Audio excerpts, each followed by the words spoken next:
This is the outline of my presentation. First, zooming out and giving you the main idea, I'm going to be talking about the history of Arabic calligraphy. And then going into more detail, I'm going to be talking about when it began to change and evolve. And then giving you the big picture, I'm going to talk about its significance today and relate that to its history. So what led me to this was growing up, I saw my grandpa and other relatives do Arabic calligraphy. And I also saw it in the world around me in architecture, such as mosques. And so when quarantine hit, I tried Arabic calligraphy on my own. And at the top, there's a picture of my work in 2021 and my work in 2023. And so I knew how to do Arabic calligraphy, but I didn't know much about its history. So that's what I learned with this presentation. A misconception a lot of people have about Arabic calligraphy is that it came with Islam. In reality, it came a century before Islam, and its original use was for communication. So here are some picture examples of that. About a century later came Islam, and Islamic calligraphy was used to spread God's message in the Quran. So at the top, there are some examples of how that used to look like, and at the bottom, there are some more recent pictures. And then about 10 centuries later came the Ottoman Empire, and it had its effect on Arabic calligraphy. With the Ottoman Empire came new scripts, and old scripts were changed to become more modern. And this was like the era that Arabic calligraphy peaked with the reign of Suleiman the Magnificent. As I said, there was development of new scripts and changing of older scripts. An example I can give you of a new script that was developed is the Cohort script. Here are some examples of where Arabic calligraphy is seen today. It's seen mostly in architecture and design, such as the Taj Mahal, the Museum of the Future in Dubai, and the Kaaba in Mecca. Here are the different types of fonts. There are many types of fonts, but these are the most popular and most used ones. The ones I'm most familiar with, which I'll show you in the next slide, are Diwani, Ruq'a, and Nasr. So this is what the Nasr font looks like.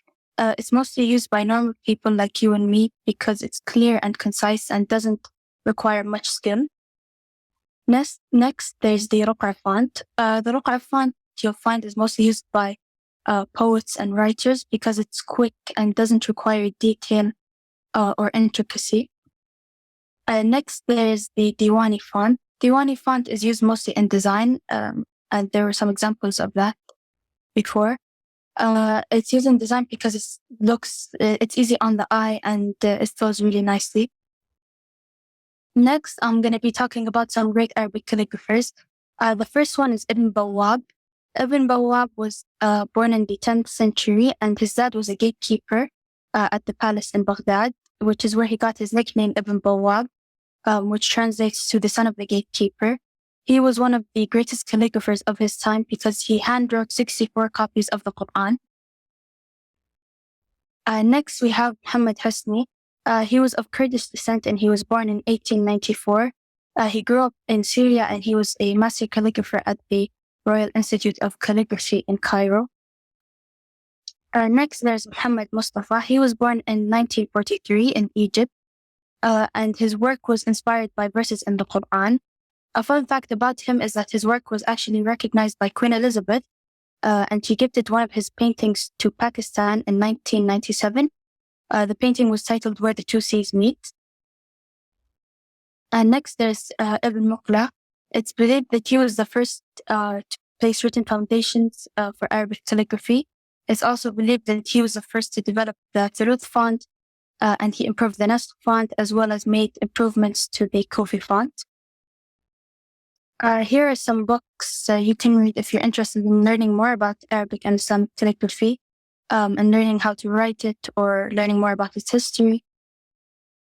There's also a podcast on the AFIKRA website. It's called The Great Medieval Islamic Calligraphers. Here, as I said, is an example of how Arabic calligraphy looked back then and how it looks now. Other than the way that we write it completely changing, the materials we use have also changed. So back then, they obviously didn't have a lot of materials. And so they used whatever they could find, like rocks, mud, and sand. And back then it was a necessity, so it was used for communication. But nowadays we see it mostly in architecture and design, and we have more freedom to do what we want with it and use the colors and designs that we want. The big idea for this presentation was to teach myself the effect that Arabic calligraphy has on the world.